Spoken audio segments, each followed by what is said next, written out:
হাসনাত আবদুল্লার কাছে যেন পাত্তাই পেল না বর্ষিয়ান রাজনীতিবিদ, বাংলাদেশ জাতীয় পার্টির চেয়ারম্যান ও ভোলা সদর ১ আসনের সংসদ সদস্য আন্দালিব রহমান পার্থ।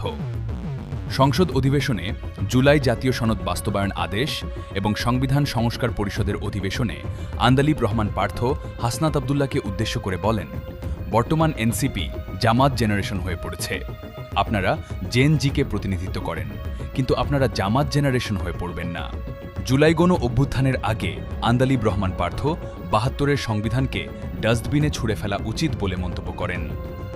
এই সংবিধান যেই সংবিধান মানুষের কথা বলে না, সংবিধান যেই সংবিধানে মানুষের ইচ্ছার প্রতিফলন হয় না, মানুষের ভবিষ্যৎ দেয় না, মানুষের প্রোটেকশন দেয় না, সেই সংবিধানকে মানুষ ছুঁড়ে ফেলে। আমরা এটা উপলব্ধি করি যে বাংলাদেশের সংবিধান পরিবর্তন প্রয়োজন।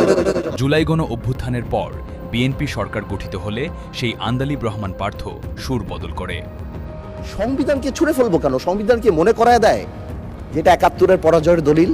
সংবিধান দিলে গাত্রদাহ কেন হবে? এত গায়ে লাগবে কেন? আন্দালিব রহমান পার্থের বক্তব্যের কঠিন সমালোচনা করেন হাসনাত আবদুল্লাহ। হাসনাত বলেন, নদী পার হইলে মাঝি কোনো দুলা ভাই। ১৭ বছর আপনারা ধান খেতে থাকতেন, আমাদের জন্যই আজ সংসদে আসতে পেরেছেন। ১৭ বছর বহু হরতাল খেলা খেলেছেন, কিন্তু আপনাদের ডাকে আপনাদের নেতাকর্মীরা আসে নাই। এভাবে আরও ২ যুগ আন্দোলন করেও আওয়ামী লীগের কিছুই করতে পারতেন না। যেই জুলাইয়ের বিনিময়ে স্বাধীনতা পেলেন, আজ সেই জুলাইকে অস্বীকার করছেন।